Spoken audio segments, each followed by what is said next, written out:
just like to say thank you very much to our driver Stuart. My name's Tony and we're back. You've got lots of lumpy bumpy bits in the old town, low hanging overhead power lines in the new town, and other tourists who like to hurl themselves in front of the bus for fun. You'll see to the left of us is the old town, everything to the right of us is the new town. It would be remiss of me not to mention the Duke of Wellington over here on the right, pointing down Waterloo Place. Waterloo, of course, is the anniversary, fought on the 18th of June 1815. Another anniversary is coming up in just a minute. Now, we're passing by the Balmoral Hotel here. The big clock on top always runs 3 minutes fast, so you don't miss your train from this place. Waverley opened on this day in 1846. A lot of birthdays coming up today. Now, there's the old town of Edinburgh over there. Notice it goes up above the road, down below the road, built on many different levels. But Waverley Station here, now this is the only station in the world named after a book. And actually, it's 26 books. The Waverley novels, written by the man up there in front of us on the Scott Monument, or as we call it, the Gothic Rocket, Sir Walter Scott. That there is the second biggest, never left yet. It's still our third biggest industry in Edinburgh. We have him to thank for it. In fact, he was a tour guide. Yes, another rule, don't throw things at the tour guide.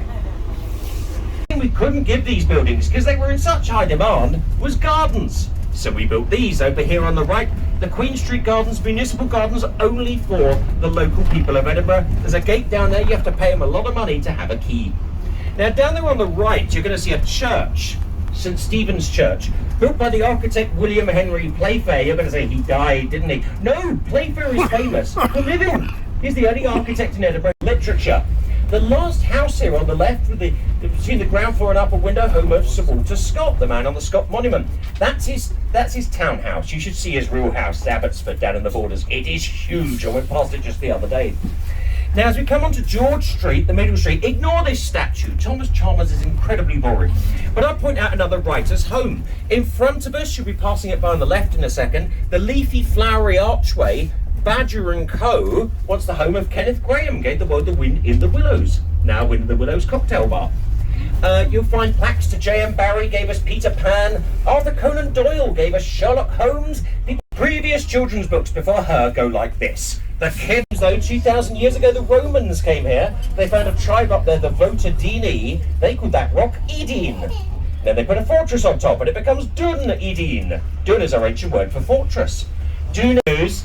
But you know there's even more good news once again. Once we burnt you to death as the poo-smelling old witch you are, your soul is saved. You come around the corner of St. John's Church, about 200 years old, but the big famous one is St. Cuthbert's, just behind it on the left. Now there's a stop here on Lothian Road for Johnny Walker Whiskey Experience, the churches, Caledonian Hotel. If ever that's you again, ding a bell or give me a wave.